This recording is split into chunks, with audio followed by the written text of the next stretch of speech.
Channel को subscribe कीजिए, video को लाइक कीजिए, शेयर कीजिए। कल मकर संक्रांति के पवित्र दिन पर सागवाड़ा क्षेत्र की प्रसिद्ध श्री राधा कृष्ण गौशाला वमासा में सुंदर कथा का वाचन क्षेत्र के प्रसिद्ध श्री कमलेश जी शास्त्री के मुखारबिंद से हुआ। कथा में कमलेश जी शास्त्री ने मनुष्य जीवन को ईर्ष्या भाव से दूर रहने, एक राष्ट्र श्रेष्ठ राष्ट्र, किसी भी सूरत में देश जाति के नाम नहीं बदने, महिलाओं की सुरक्षा करने के अलावा कई सुंदर मनमोहक और कर्णप्रिय भजनों को गाया। कथा के अंत में गौशाला में दान देने वाले सभी भामाशाहों का अपर्णा पहनाकर शास्त्री जी के हाथों से सम्मान किया गया। इस अवसर पर गौशाला के वीरेंद्र जी ने सबका स्वागत उद्बोधन किया और सभी भामाशाहों का आभार ज्ञापित किया।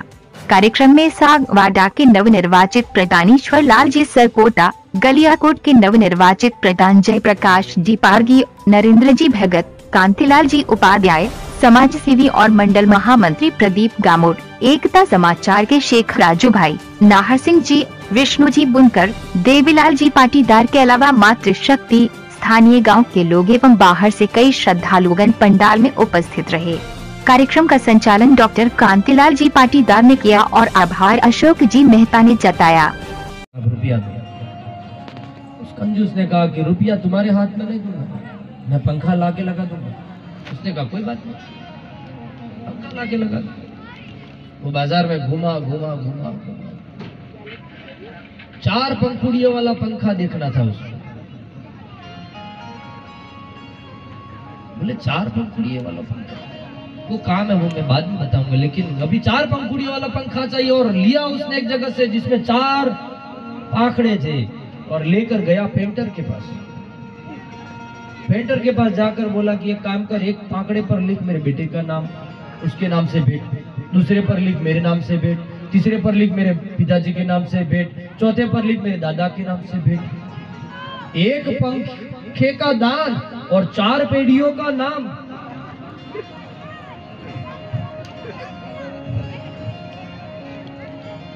ये वाह वाह, एक पंखे का दान, 4 पेड़ियों का नाम। और फिर पुजारी अगर बटन दबाए तो 4 पेड़ियां घूमती हैं। फिर यही हश्र होता है ना। फिर दान कैसा होना चाहिए, मुरारी बाबू ने बताया था। जैसे एक आदमी अपने घर से पिसवाने के लिए किसी गांव में जाता हो, गांव में चक्की न हो, खेत खलिहानों से पगडंडी का रास्ता हो, बोरा अपने कंधे पर डाला हो और बोरे के पीछे अकस्मात कोई छेद हो और वह छेद में से वह दाने किसी और के खेत में अपने आप गिर जाए।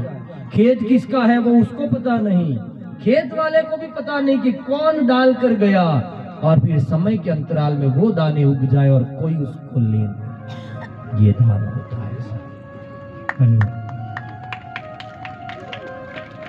खैर वो भी दिक्कत नहीं, जगत में आए हो, अधिकार है तुम्हें नाम का भी, क्योंकि प्रेरणा तो कम से कम मिलती है जगत को कि इस आदमी ने इतना दिया, ये प्रेरणा भी बहुत है। मैं कह रहा हूं आज के काल में प्रासंगिक है। एक कंजूस आदमी था,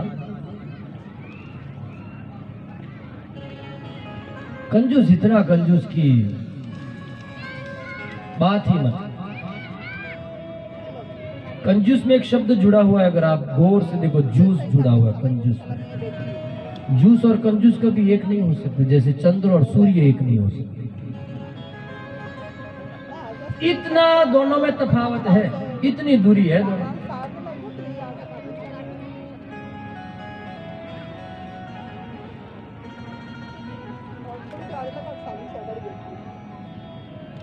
एक दिन क्या मौज आ गई उसको कि उसने कहा उसके बेटे को कि एक काम कर, तू तेरी माँ को लेकर तू मामा के घर जा।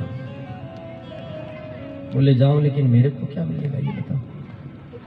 उसने बोला तेरे को क्या चाहिए? बोले 50 रुपया मेरी जेब में रखो तब जाऊं माँ को लेकर। घर में भी भ्रष्टाचार तो चलता है। लिया 50 रुपया बेटे ने और डाल दिया अंदर और कहा माँ को, फिर मम्मी को झगड़ा करने लगा, मेरे को मामा के घर पे जाना। तो चल, क्योंकि कंजूस को खुद को जब कुछ खर्चा करना होता है तब बच्चों और पत्नी को भी हटा देता है। देखो यहाँ से वो वाकई उस पत्नी को लगा कि बच्चे को घुमाना है, चलो मैं जाके, और वो राजी हो गया।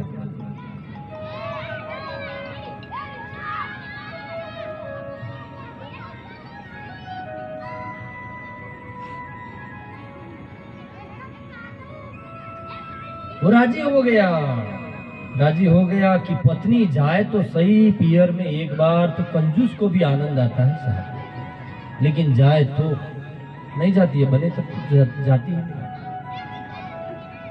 और जिनके गांव में ससुराल हो उनकी तो मौत हो जाती है।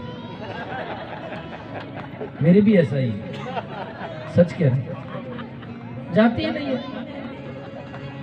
आज भी चाहता है कभी फ्री होकर थोड़ा बैठे, नहीं गई वो। लेकिन जब बच्चे ने जोर किया, उसने कुछ डाला अंदर बेटे के जेब में, तो बच्चा लेकर जाने निकला, तो उसने सब तैयार कर दिया, अटैची भर दी, ये कर दिया, कपड़े तैयार कर दिए। अभी ठंड आनी बाकी थी तो ठंड के कपड़े भी डाल दिए कि जाने लगा। इतने में उसने थोड़ा सोचा कि अब थोड़ा सा ड्रामा भी करना पड़ेगा, तो वो दुखी हुआ। जा रही है, बड़े लंबे समय के बाद जा रही है। उसकी पत्नी ने कहा कि आप ऐसा करोगे तो मुझे जाने में मन नहीं लगेगा। तो उसने कहा नहीं ऐसा कुछ नहीं है, तू जा। लेकिन आप खाओगे क्या? वो मैं कुछ भी खा लूंगा, लेकिन तू प्लान बना है तेरा, कभी मायके जाती नहीं है, तो अब तू जा। अटे जी पकड़ ली और चल, मैं तुझे छोड़ देता हूँ। और छोड़ने के लिए गया रेलवे स्टेशन। रेलवे स्टेशन पर जाकर पत्नी बैठी है और वो थोड़ा ड्रामा और बढ़ाया उसने, क्योंकि अब तो रेलवे स्टेशन आ गए, जब तो जाएगी ये बात पक्की है। तो वो रोने भी लगा फिर वहां जाकर, कि पत्नी को ये ना हो जाए कि तेरे जाने में मुझे खुशी है, तेरे जाने में मुझे गम है, ये पता होना चाहिए।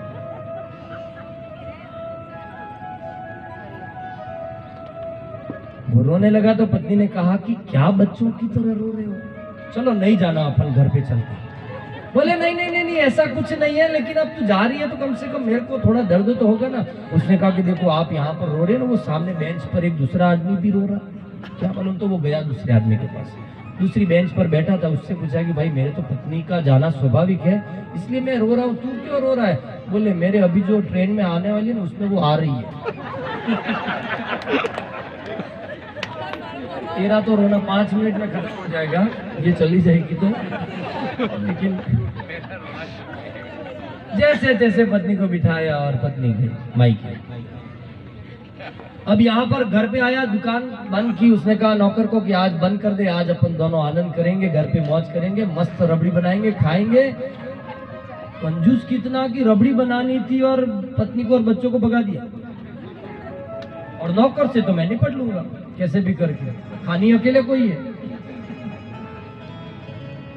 नौकर ने सोचा कि क्या बात है मालिक, आज दूध रबड़ी बनाने का फैसला आपने किया, जिंदगी का इतना बड़ा फैसला, जैसे सुप्रीम कोर्ट में राम मंदिर का फैसला आया उतना बड़ा फैसला था वो।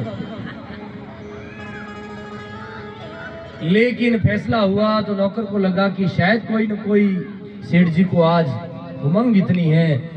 उसको कहा कि जा तो अंदर से रुपया ले जा और जितना काजू बादाम ये जो ला सके वो ला और मस्त रबड़ी बना और रबड़ी बना कर पिला। गया वो, बहुत अंदर से शंका कि सेठ जी कभी भरपेट पानी नहीं पीने देते, वो आज रबड़ी कैसे पिला रहे वो ही पता नहीं। लेकिन गया, लाया सब कुछ, रसोई में गया, उसको कहा तो अच्छी रबड़ी बना, और रबड़ी बनाई उसने। सारे दिन बैठकर बहुत शानदार रबड़ी तैयार की, उसकी सुगंध ही ऐसी थी कि पूछो मत। और शाम होते होते रबड़ी तैयार हुई और सेठ जी रसोई में आए। रसोई में आते ही सेठ जी ने कहा कि अरे वाह, तूने तो रबड़ी बना दी। बोले हाँ सेठ जी बना दी। अरे यार लेकिन एक बात की तकलीफ है भाई। बोले क्या? ये रबड़ी तो एक ही आदमी खाए उतनी बनी है। नौकर को हुआ कि तेरी दानत खराब, पहले पत्नी को हटाया, बच्चों को हटाया, मुझे भी हटाना चाह रहा है रबड़ी से। उसने कहा कि सेठ जी कोई बात नहीं, मैं तो घर चला जा रहा हूँ, आप आराम से इसका रसा स्वादन कीजिए, बोले नहीं। फिर सेठ होशियार कितना, नहीं नहीं नहीं नहीं ऐसी बात नहीं है, तू ये मत समझ, तूने बनाया है, तू इसका भागीदार है, तू भी खा सकता है, लेकिन हम एक बात निश्चित करते हैं कि ये एक आदमी खाए उतनी ही है, बस मैं तो ये कहना चाहता। हाँ तो सेठ जी आप खा लो, हम गरीब लोग हैं, हमारे भाग्य में इतना महंगा भोजन कहाँ लिखा है। बोले नहीं, तू गलत समझ रहा है मेरे भाई, तू एक काम कर, इस रबड़ी को तू रख दे फ्रीज में, अपन दोनों सो जाते हैं, और सोने के बाद रात को जिसको अच्छा सपना आएगा वो सुबह में रबड़ी खाएगा। सेठ जी को तो पता था कि मुझे क्या सपना आया, वो उसको थोड़ी पता है, वो तो बताना तो मुझे ही है कि। सेठ जी सो गए, नौकर भी सो गया। सुबह उठे, सेठ जी उठे और उठकर उनको तो बस एक ही दिमाग में था कि रबड़ी के लिए फैसला करना है, और अच्छा सपना जिसको आएगा वो रबड़ी खाएगा, ये बात हमने शर्त के मुताबिक रखी थी। तो उसको उठाया, ए उठ, चल बता अब सपना क्या आया। उसने कहा सेठ जी हम गरीब लोग हैं, हम लोगों के सपने भी गरीब होते हैं, आप बता दो ना आपको क्या सपना है और आप रबड़ी खा लो। नहीं नहीं नहीं तू बता पहले। उसने कहा कि सेठ जी आप ही बता दो ना, हम गरीबों के क्या सपने होते हैं। उसने कहा, सेठ ने कहा चल तो फिर मैं बता देता हूँ मुझे क्या सपना है। उसने कहा कि देख, रात को मैं सोया था, ऊपर से इंद्र भगवान ने 2 पार्षद भेजे, विमान लेकर आए, दरवाजे पर खड़े रहे, मुझे संगीत वादन करते हुए उठाया, उठाकर अपनी गोद में बिठाया और कहा कि इंद्र तुम्हें बुला रहे, इंद्रासन पर बिठाने के लिए बुला रहे। मुझे विमान में बिठाया, ऊपर ले गए, अप्सराएं नाच गान कर रही थी, बहुत सुकून चैन अमन स्वर्ग का सारा आनंद लिया मैंने, और इंद्र ने अपनी गोद में मुझे बिठाया। नौकर ने कहा सेठ जी आप रबड़ी खा लो, क्योंकि ऐसा सपना तो अब हम गरीबों को थोड़ी आता है। अरे फिर भी बोल तो सही मेरे भाई, तुझे सपना क्या आया। बोले सेठ जी सपना क्या, मुझे तो हकीकत लगता है। बोले हुआ क्या ये तो बता। बोले सेठ जी पाड़े पर बैठकर 2 यमदूत आए। फिर क्या, दोनों के हाथ में बड़े बड़े लठ थे, तो मुझे उठाया, ए उठ उठ। मैं नहीं उठा तो एक ने मुझे लठ लेकर मारने की कोशिश की, इतने में तो मैं खड़ा हो गया। फासले सदियों के एक लम्हे में तय हो जाते, अगर दिल मिला लेते हाथ मिलाने वाले। लेकिन दिल किसी को मिलाना ही नहीं है, जो बातें हैं वो सब हाथ मिलाकर, और अब तो कोरोना में वो भी बंद कर दिया। कितनी बड़ी झंझटों से मानव को मुक्त करने के लिए अस्तित्व ने फैसला किया। कितनी माँ बापों को संतानें उपलब्ध नहीं थी, सालों से, अरसों से, बरसों से उन संतानों को लेकर डाल दिया माँ बाप के कदमों में, रह इधर 8 महीने 9 महीने। देख गांव कैसे होते हैं, गांवों का माहौल क्या है। ये कोरोना नहीं था, ये करुणा थी भगवान की। ठीक है, अब कुछ उथल पुथल तो होगा। और अगर हाँ मृत्यु की दर देखें तो दिन के पूरे भारत में 10,000 लोग तो रोड पर चिपक जाते होंगे शायद मर के, सड़क दुर्घटना में। तो सारे संसाधन बंद कर दिए, तो वो मृत्यु दर तो अगर आंकड़े के हिसाब से देखा जाए तो जो इसमें मरे वो बहुत कम है। लेकिन जो मरे हैं परमात्मा उनकी आत्मा को सद्गति दे। बहुत बुरा हुआ है जिन घरों में दिए बुझे हैं, वो बेशक बहुत बुरा हुआ, लेकिन अस्तित्व को अगर देखा जाए, उसके निर्णय को देखा जाए, तो कोरोना नहीं ये करुणा हुई है। और अब तो मोदी जी ने देश में एक और खुशी की लहर कि वैक्सीन भी आ गया। खुशी की लहर है सबके चेहरे पर। वरना आपको पता है कि जो बैल दामन के चारों ओर घूमता था ना, उसको मास्क लगाया जाता था। पता है ना सबको। अभी छोटे बच्चे उनको तो नहीं पता होगा, लेकिन हमने तो देखा है वो समय कि धान जब खलिहान खेत में होता है, तब जो बीच में डंडा होता है और बैल घूमता है, घूमता बहुत है बैल, बहुत घूमता है, बहुत घूमता है, पहुंचता कहीं नहीं है। हमारी स्थिति वैसी ही है, घूमते बहुत है, पहुंचते कहीं नहीं है। और उसके बाद बहुत सारा इकट्ठा करके हम चल रहे हैं, हम समझ रहे मालिक हैं उस बैल की तरह, लेकिन मालिक है ना, वो बैल को भी मालिक के मुंह पर, इसलिए पैरों के नीचे धान है, लेकिन खाने को एक अन्न नहीं मिलता उसको। वैसे इकट्ठा बहुत किया, भोगा कुछ नहीं चाहा। और ये मास्क थोड़े दिन अगर रह भी जाए ना, तो पशु में और इंसान में फर्क भी नजर नहीं आए, वैसा चेहरा हो जाएगा हमारा।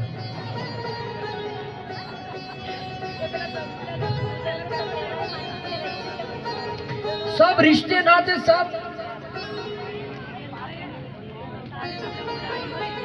क्या परिभाषाएं बदल दी, सारी परिभाषा। और 21वीं सदी ने तो बहुत कमाल कर दिया है। एक तो हम लोगों ने पूरी सदी को बदलते हुए देखा, सदी में वैश्विक महामारी को देखा, वैश्विक महामारी में भारत को उठते हुए भी हमने देखा है सर। कभी संभव नहीं था 370 का हटना, और अगर हट भी जाती तो अपार लहू का संचार, रक्त बह जाता, ये संभावनाएं थी। कभी संभव नहीं था भगवान राम के मंदिर का फैसला इतनी शांति से सुलह हो जाता। लेकिन क्या भगवत की कृपा से एक नायक को ऐसा बनाया कि उस नायक ने सब कुछ बदल दिया। साधुवाद है, साधुवाद है, साधुवाद। राजनीति हमारा विषय नहीं, कदापि नहीं, होना भी नहीं चाहिए। धर्म की पीठ है, लेकिन सत्य अगर है तो सत्य भी धर्म की पीठ ही बोलेगी, बिना किसी परवाह की।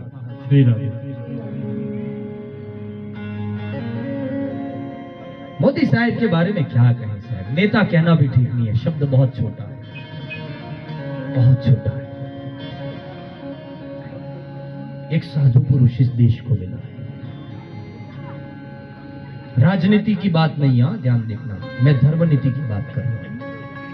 और धर्म की आंख जो देख रही है वही बोल रहा हूं कि धरती जब करती है फरियाद हजारों साल, धरती जब करती है फरियाद हजारों साल, तब जाकर होता है पैदा कोई एक माइका लाल, मोदी जी जैसा, जो इस कायनात को बदलने की ताकत रखता है, जिसके चरित्र में इतनी सुगंध और इतना सामर्थ्य होता है कि जो सोचता है, अरे आप और हम जो सोचते वो उनको सुनाई देता है साहब। ये कोई कम बात है क्या?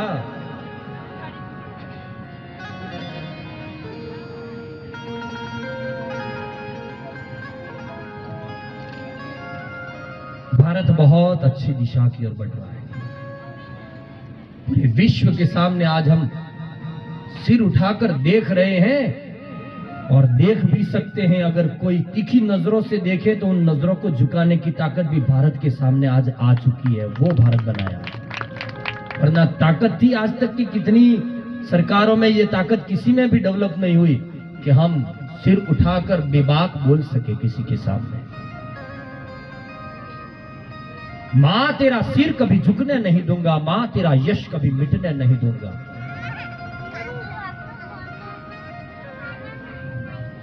एक बात का ध्यान रखना, मैं अभी कंटिन्यू ये राम मंदिर के निधि संग्रह में मैं जा रहा हूं, जहां जहां पर भी भगवत कृपा से जहां जिन गांवों में जाना हो रहा है, बस वहां पर जाकर एक ही बात कर रहा हूं कि आज देश के सामने एक ऐसा समय आया है